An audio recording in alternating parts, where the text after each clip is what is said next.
하나님 말씀 보겠습니다. 하나님 말씀은 신약 성경 로마서 1장 15절에서 17절까지의 말씀을 우리 함께 공독하겠습니다. 로마서 1장 15절부터 17절까지의 말씀입니다. 제가 가지고 있는 성이 239쪽입니다.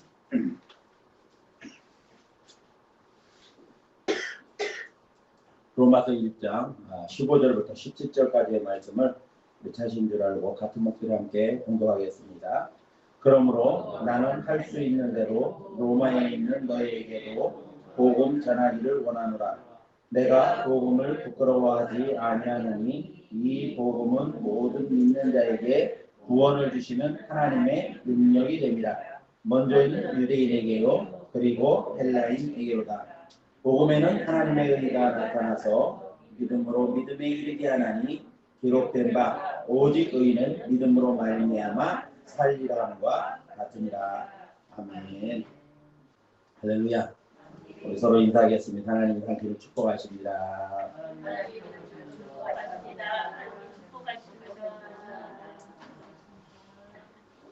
오늘도 이 자리에 나오신 사랑하는 성도 여러분들 그리고 온라인으로 하나님 앞에 예배하는 모든 성도들 우리 하나님께서 축복하셔서 코로나19 가운데서도 안전하게 지켜주시고 우리의 삶에 늘 평안으로 함께 하실 줄로 믿습니다. 오늘도 참 좋은 날입니다.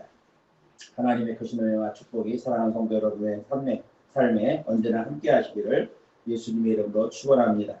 자, 지난 한 주간은 날씨가 따뜻한 날씨도 있었고 또 갑자기 추워진 날씨에다가 순식간에 또 폭설이 내리는 아주 변덕스러운 그런 한 주간의 날씨였습니다. 그런데 오늘이 어느덧 1월의 마지막 주일이자 또 마지막 날입니다. 날마다 눈만 뜨면 코로나19를 염려하고 그리고 또 코로나19 확진자가 얼마나 늘었나 이런 데 관심을 갖다 보니까 한 달이 그냥 훅 하고 지나가 버린 것 같은 그런 느낌이 듭니다. 1월 한 달도 하나님의 은혜 가운데 지켜주셨는데 2월 한 달도 우리 하나님의 사랑이 사랑하는 성도들을 편안하고 또 안전하게 지켜주실 줄로 믿습니다. 너무나 삶이 풍족하고 편안해서 편안한 삶을 살고 있지만 기쁨을 누리지 못하는 한 부인이 있었습니다. 어느 날 이 부인이 유명한 심리 상담학자를 찾아가서 상담을 했습니다. 박사님, 저는 삶에 아무런 불편한 것이 없습니다. 언제나 맛있는 요리를 요리사가 해주고 있고 또 집안일은 힘든 집안일은 가사도우미와 집사가 있어서 다 해줍니다. 그리고 가고 싶은 곳이 있으면 운전기사가 다 데려다 줍니다. 모든 일에 부족한 것이 없는 그러한 삶을 살고 있습니다. 그런데 이 노부인의 말을 듣고 있던 심리학자가 이분에게 물었습니다. 그런데 그렇게 편안하고 안락한 삶을 살고 계시는데 마음에 평안하신가요? 마음에 괴로운 문제는 없으신가요? 이렇게 물었습니다. 그랬더니 이 노부인이 크게 한숨을 쉬면서 이렇게 말을 합니다. 모든 것은 다 갖추어져 있는데 행복하지는 않습니다. 내 안에는 기쁨이 없고 아무리 맛있는 음식을 모아도 먹고 싶은 생각이 없습니다. 입맛도 없고 또 사는 게 재미도 없고 또 의욕도 없습니다. 그리고 무엇보다도 늘 외롭고 우울합니다. 이렇게 말을 합니다. 그랬더니 심리상담학자 이 박사가 말하기를 부인은 날마다 정원을 가꾸시지 않습니까? 그렇다면 이렇게 해보십시오. 마을 사람들의 생일들을 몰래 조사해보고 생일을 맞은 사람에게 부인이 가꾸는 이 꽃을 선물을 한번 해보십시오. 이름을 밝히지 말고 카드도 한 장 써서 무명으로 이 선물을 한번 꽃하고 같이 카드를 선물해 보십시오. 이렇게 제안을 했습니다. 자, 이 말을 들은 부인은 그대로 자기 집으로 돌아가서 마을 사람들의 호구 조사를 아주 몰래 해봅니다. 그래서 생일이 언제고 그런 것들을 다 알아본 다음에 생일날을 맞이한 그 마을 주민들에게 몰래 꽃 선물을 합니다. 카드를 정성껏 써서 이름을 밝히지 않고 꽃 선물을 합니다. 그런데 그렇게 시작한 지 몇 달이 지나지 않았는데 마을의 생기가 아주 도는 모습을 보게 됩니다. 이름을 모르는 사람에게 생일 선물을 받은 이 마을 사람들은 너무나 기뻤습니다. 그래서 온 마을이 천사가 선물한 꽃 이야기로 가득하게 되었습니다. 그래서 사람들은 누구나 누가 보냈는지는 모르지만 이 꽃 선물 때문에 마냥 즐겁고 좋아하면서 서로서로 행복을 나누는 그러한 모습들이 보였습니다. 그리고 몇 달이 지났을 때 심리학자를 다시 이 노부인이 찾아왔습니다. 그러면서 너무나 얼굴빛이 이전과는 다릅니다. 박사님이 이 말씀하신 대로 실천을 했더니 이렇게 나의 삶이 행복하고 즐거울 수가 없습니다. 어느 날 아침에 현관에 누군가가 직접 집에서 구워서 갖다 놓은 쿠키가 선물로 들어온 적이 있습니다. 또 누군가는 손으로 목도리를 정성껏 짜서 가져온 사람도 있었습니다. 또 어떤 사람은 아름다운 시를 쓴 카드도 갖다 놓은 사람도 있었습니다. 어느 누가 갖다 놓았는지 모르지만은 이 작은 정성에 얼마나 마음이 설레이고 기쁨이 넘치는지 모르겠어요. 이렇게 즐겁게 아주 심리학자에게 이야기를 했다는 겁니다. 정원에 뿌린 씨가 아름다운 꽃이 되돌아오는 것처럼 이 부인이 사람들에게 아낌없이 베풀어준 이 사랑의 씨앗이 그것이 다시 돌고 돌아서 자기에게로 돌아왔다라고 심리학자는 그렇게 대답을 해 주었습니다. 자, 이 마을에는 부인 못지않게 외로움을 타는 사람들이 많이 있었다는 겁니다. 그러다 생일날 뜻밖의 선물을 받고 누군가가 자신을 챙겨준다라고 하는 그러한 마음 때문에 행복했고, 그리고 꽃을 선물한 사람들을 궁금해하면서 수소문하다가 이 부인이 선물했다는 사실을 사람들이 눈치를 채게 된 겁니다. 그래서 서로 그 선물에 감사한 마음을 담아서 보답을 하기 위해서 작은 성성들을 함께 나누었다는 겁니다. 이렇게 부인이 뿌린 씨앗이 기쁨의 열매로 자신에게 돌아왔다라고 고백을 하는 겁니다. 자, 작은 선물 하나에도 우리는 감동을 받고 따뜻한 마음을 갖게 됩니다. 누군가를 기억하고 챙겨준다는 것만으로도 우리는 많은 감동을 받게 합니다. 나에게 10,000원이 있어서 행복한 것이 아니라 그 10,000원을 가지고 다른 사람과 나눌 수 있다는 것이 오히려 더 큰 행복이 된다는 것입니다. 오늘 내가 가진 것이 무엇입니까? 나눔의 기쁨과 축복을 우리가 함께 할 수 있는 성도 여러분들이 될 수 있었으면 참으로 좋겠습니다. 그래서 사람은 혼자서는 절대로 행복할 수 없다. 사랑을 나누고 나누면 나눌수록 그것 때문에 더 큰 사랑이 돌아오고 그것 때문에 행복할 수 있다라고 하는 교훈을 우리에게 주는 이야기가 아닐 수가 없는 것입니다. 그러므로 사랑하는 성도들도 사랑을 많이 나눔으로써 그것 때문에 서로 행복한 삶을 누리는 복된 성도의 삶을 살아가시기를 예수님의 이름으로 축복을 드립니다. 자, 우리는 2021년 들어서 우리 교회 올해 표어인 주여 이제 회복하게 하옵소서라고 하는 주제 아래 회복이 되어야 할 부분들이 무엇인가를 계속해서 말씀을 통해서 듣고 있습니다. 그래서 두 번째 주에는 우리에게 있어서 성도들에게 있어서 그리고 교회에 있어서 생명과 같은 예배가 회복되어야 한다는 말씀을 드렸습니다. 그리고 셋째 주에는 하나님과의 끊임없는 교제를 위하여 영혼의 호흡인 기도의 자리가 회복되어져야 한다라고 하는 말씀을 드렸습니다. 그리고 지난주에는 영혼의 양식으로서 영혼을 살찌우는 진리의 말씀 생활이 회복되어야 한다. 이렇게 말씀을 드렸습니다. 자, 오늘은 마지막 시간입니다. 이제 우리가 회복되어야 할 부분, 올해 우리가 회복해야 할 목표를 나누는 마지막 시간으로서 복음의 열정의 회복에 대한 이러한 말씀을 드리려고 합니다. 자, 오늘 본문 말씀을 보니까 15절 말씀에 사도 바울은 이렇게 말합니다. 그러므로 나는 할 수 있는 대로 로마에 있는 너희에게도 복음 전하기를 원하노라. 이렇게 말씀하고 있습니다. 자, 그런데 여러분도 아시는 것처럼 이 로마서라고 하는 이 편지는 안 믿는 사람을 대상으로 쓴 것이 아니라 믿는 사람을 대상으로 쓴 겁니다. 로마에 있는 교회와 성도들을 향해서 쓴 편지가 바로 로마서입니다. 그렇다면 그 대상이 이미 예수 그리스도를 믿는 사람들을 대상으로 하고 있다는 말씀인 겁니다.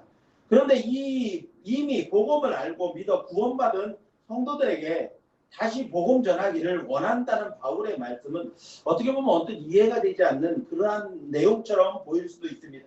자, 그런데 사도 바울이 로마서를 쓸 당시의 시대적 배경을 보면 그 말씀을 이해할 수가 있습니다. 거기는 우리가 두 가지 배경을 볼 수가 있는데 첫 번째는 뭐냐면 초대교회 시대에는 다른 복음, 즉 변질된 복음들이 많이 있었다는 겁니다. 그래서 복음이 증거되는 곳마다 그 변질된 복음, 이단 사상들이 함께 전해졌습니다. 그것이 전해지면서 믿는 사람들을 미혹한 사례들이 참으로 많이 있었습니다. 오늘날도 많은 이단들이 교회와 사회에 문제가 되는 것처럼 당시에도 성도들을 미혹해서 잘못된 길로 이끌거나 혹은 믿음에서 떠나도록 만드는 그러한 일들이 참으로 많이 있었다는 겁니다. 그래서 사도 바울은 서신서를 통해서 다른 서신서들도 보면은 교회 안에 있는 이단 사상들, 교회 안에 침투해 있는 이단 사상들과 거짓 복음을 주의하라고 하는 경계의 편지들을 많이 써서 보낸 그러한 내용들이 있습니다.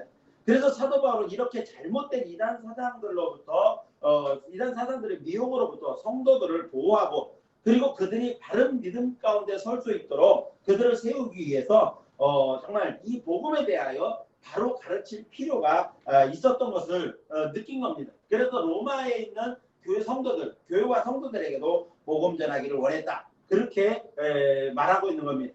또 다른 배경은 뭐냐 하면 그 당시에 로마라고 하는 나라는 세계를 지배하는 그런 최강국입니다. 그러므로 로마라고 하는 이 로마 제국의 수도인 로마라고 하는 이 장소는 그 로마 제국이 전 세계에 끼치는 영향만큼이나 막 그러한 아주 많은 상당한 잠재력을 가지고 있었다는 겁니다. 그래서 로마 시내 안에서 로마 도시 안에서 교회를 세워지고 이 교회가 세워지면 그 교회를 통해서 로마의 영향권 안에 있는 모든 민족에게 전 세계로 복음을 확장시킬 수 있는 그러한 잠재력을 가지고 있다는 사실을 사도 바울이 안 겁니다. 그래서 이런 로마 교회의 성도들에게 복음을 바르고 확실하게 가르침으로 인해서 이 복음이 전 세계로 확장할 것이라고 하는 그러한 이 마음을 갖게 된 겁니다. 그래서 로마에 있는 교회와 성도들을 잘 가르쳐야 하겠다라고 하는 그러한 필요성을 갖게 된 겁니다. 따라서 이 로마의 이 사도 바울의 전도 여행의 최종 목적지는 어디였었냐면 로마라는 겁니다. 그래서 내가 로마도 보아야 하리라 이런 마음의 간절한 소원이 있었던 겁니다. 그래서 사도행전을 보면 그가 이 유대인들의 시기를 받아서 죄인으로 낙인 찍혀서 체포되기도 했습니다만은 근데 이 당시의 총독들이 이 바울을 놓아주려고 애를 많이 썼습니다. 근데 그 놓아줄 수가 없었던 이유가 뭐냐면 바울이 가이사에게 상소를 한 겁니다. 다시 말하면 로마 황제에게 재판을 받겠다는 겁니다. 그러면 어느 누구도 말릴 수가 없는 겁니다. 로마 황제 앞에 설 때까지 그를 데려가야 되는 겁니다. 그래서 결국은 이 사도 바울이 로마에까지 가서 복음을 전할 수가 있었던 것입니다. 이런 상황들 때문에 이 사도 바울은 이 로마에 있는 교회들에게 이 복음을 다시 확실하게 전해야 할 그런 필요성을 갖게 된 것입니다. 자, 요즘은 코로나19라고 하는 전염병 창궐로 인해서 한국 교회를 비롯해서 전 세계적으로 많은 교회들이 정말 어려움을 겪고 있습니다. 문제는 환경적이거나 육체적인 핍박이 아니라는 겁니다.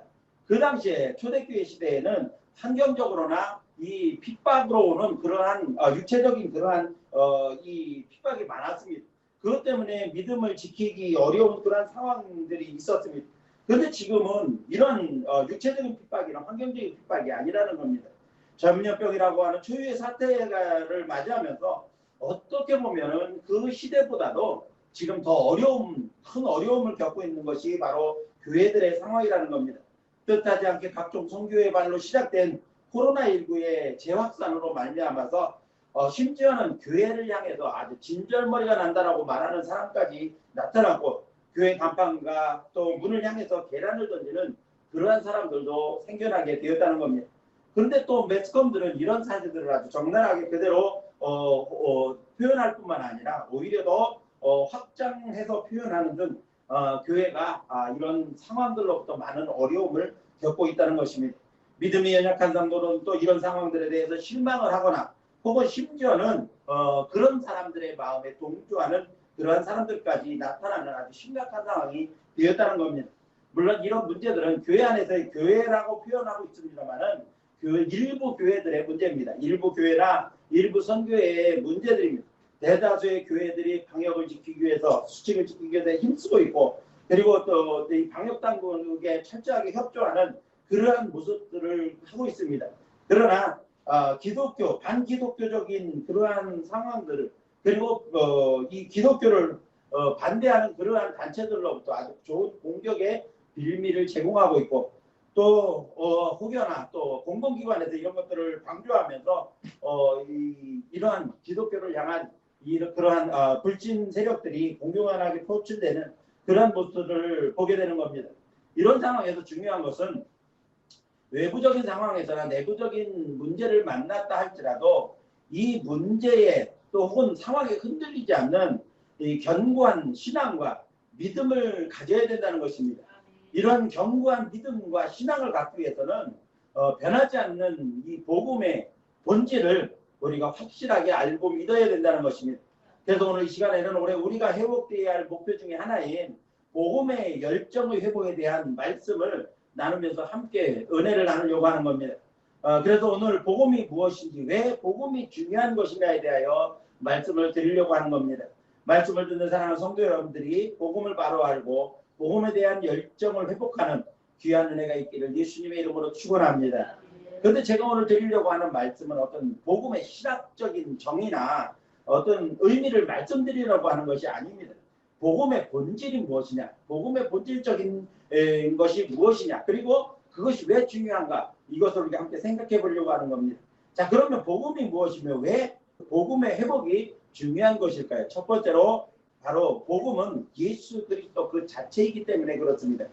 예수 그리스도가 복음의 그 자체, 복음 자체이기 때문에 중요하다는 겁니다. 가장 쉽게 복음을 이해하려면 이렇게 이해를 하시면 됩니다. 복음이라고 하는 것은 뭐냐? 하나님께서 모든 인간을 사랑하셨다는 겁니다. 지극히 사랑하신 것입니다.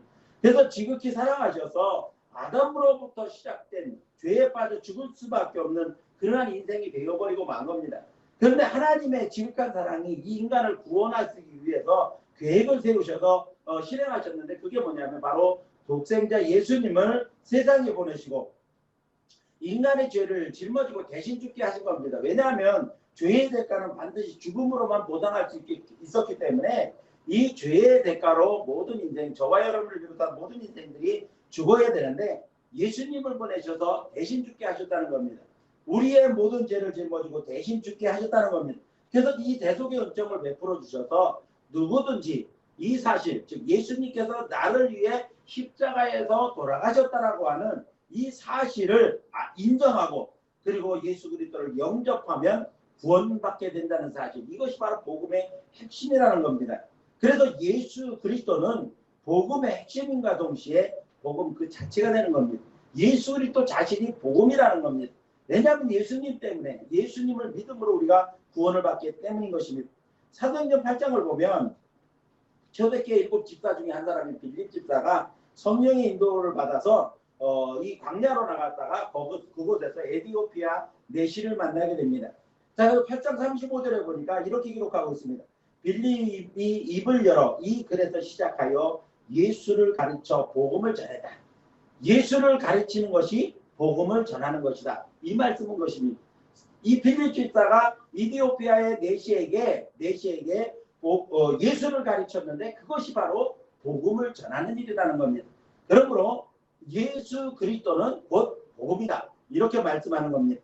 또한 사도행전 10장 36절에 보니까 고넬료의 집안에서 베드로가 말씀을 전합니다. 자, 이 말씀을 전하는데 36절에 뭐라고 말씀하시는가 하면 만유의 주 되신 예수 그리스도로 말미암아 화평의 복음을 전하사 이스라엘 자손들에게 보내신 말씀이다. 이렇게 말씀을 했거든요.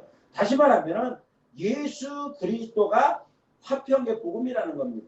그래서 베드로가 가르친, 고넬료 집안에서 가르친 이 내용도 예수 그리스도는 곧 복음이다. 이렇게 말씀을 하는 겁니다. 사랑하는 성도 여러분, 복음의 메시지가 뭐냐 하면, 주된 핵심이 뭐냐 하면 우리 죄를 대신하여 십자가를 지고 돌아가신 예수님을 믿으면 구원을 받는다. 이게 바로 복음의 핵심인 겁니다. 내가 뭐 신학적으로다 뭐 어떠고 이런 복잡한 얘기보다 우리 복음이라는 게 뭐냐 그렇게 물어보면 나를 대신해서 내 죄를 대신해서 십자가 지고 돌아가신 예수님을 믿으면 구원을 받는다. 이게 바로 복음의 핵심이라는 겁니다. 그래서 복음은 세상 죄를 짊어지고 십자가 위에서 돌아가신 예수 그리스도 그 자체가 바로 복음이라는 겁니다. 복음을 믿는다는 것은 예수 그리스도를 믿는다라고 하는 것을 의미하는 겁니다. 이제 사랑하는 성도 여러분들이 예수 그리스도께서 복음 그 자체이심을 알고 복음 그 자체이신 예수 그리스도 안에 굳게 거하는 그러한 성도 여러분의 삶이 되시기를 예수님의 이름으로 축원합니다. 예수님은 곧 복음이라는 겁니다.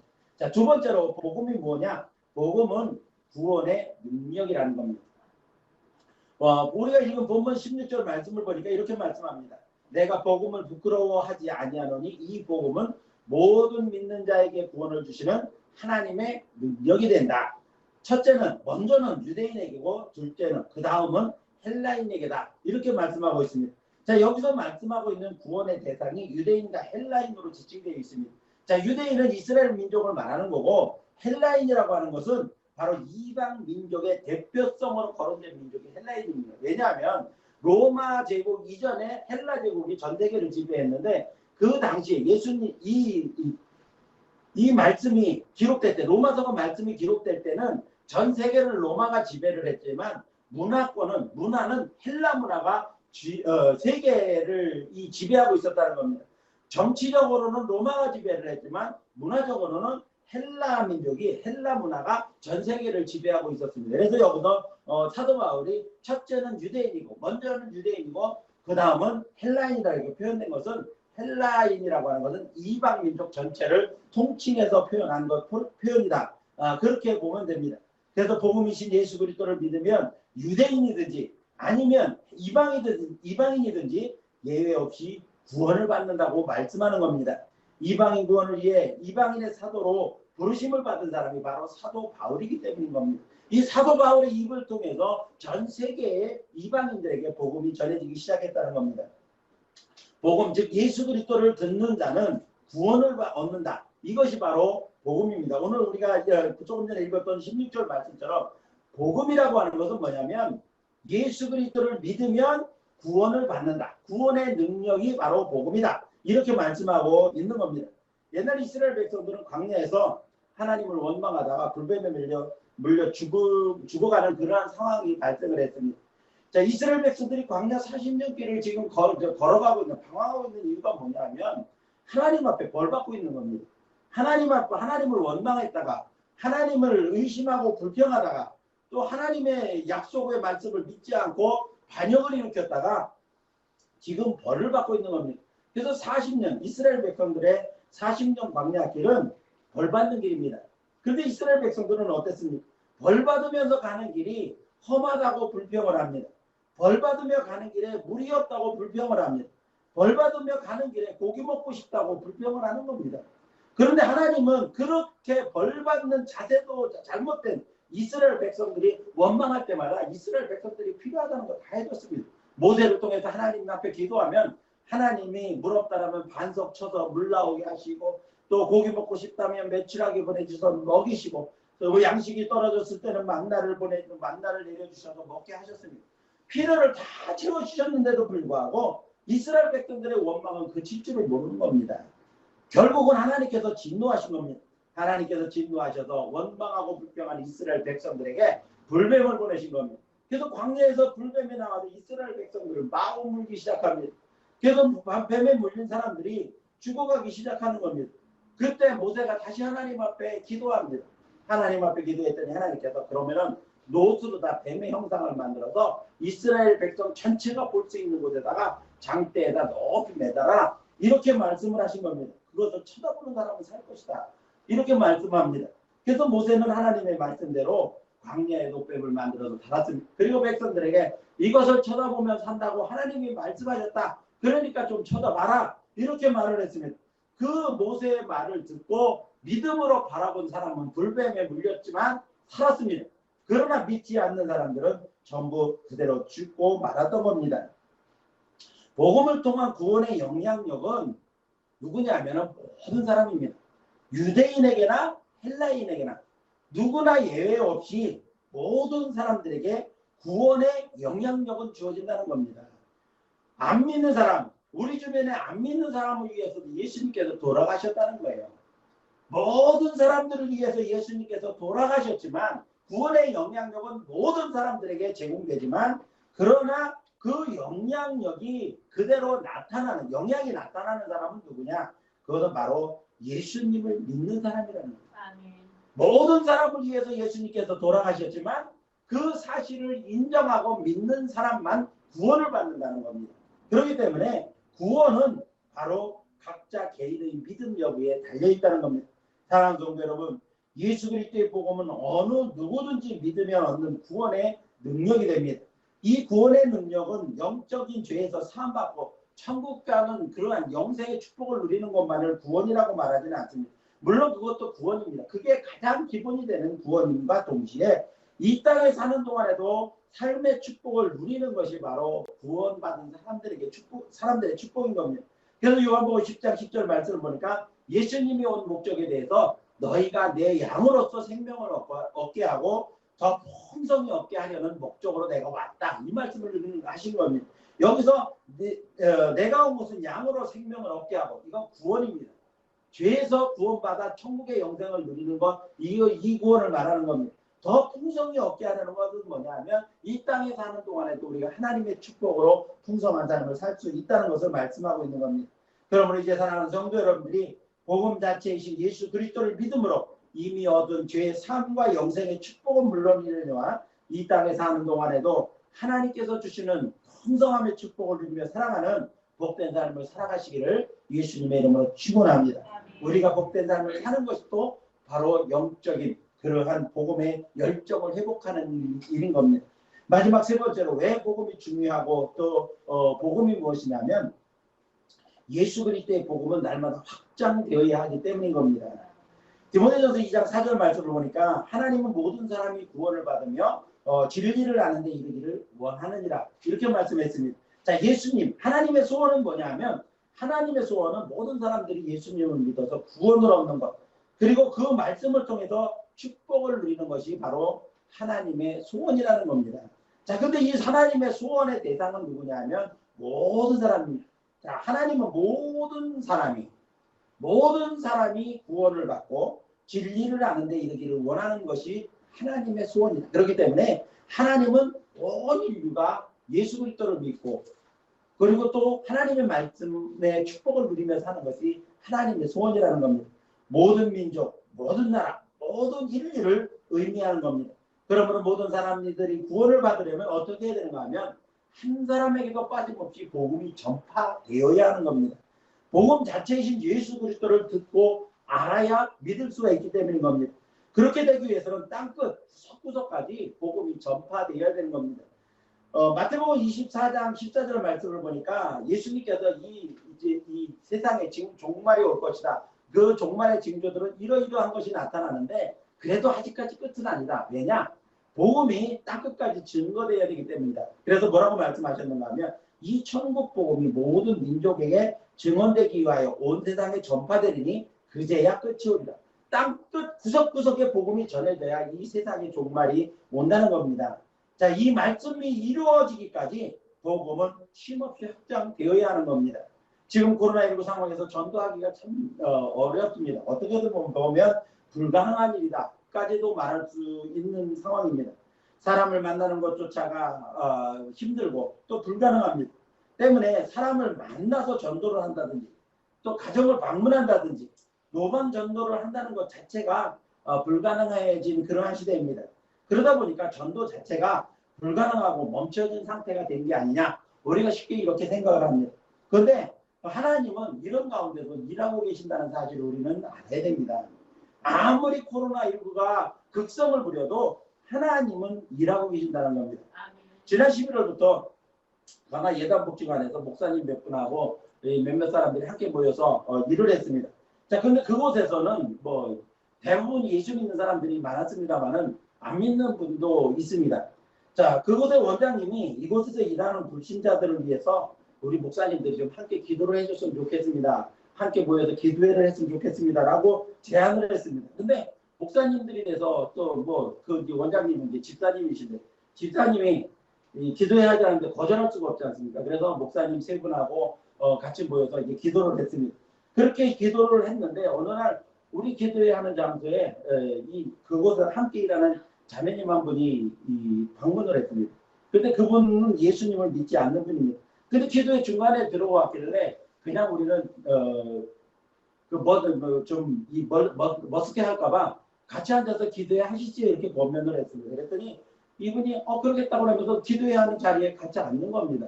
그래서 우리가 통성기도하기 전에 자매님 뭘 위해서 기도를 해드릴까요? 그랬더니 뭐 이제 그 아드님이 이 택배를 하는데 굉장히 요즘 택배 회사들이 힘들지 않습니까? 그래서 좀 아들을 위해서 기도해달라 해서 아들과 뭐 하여튼 어려움이 많은 가정인데 그 문제들을 우리가 알고 있는데 함께 기도를 해줬습니다.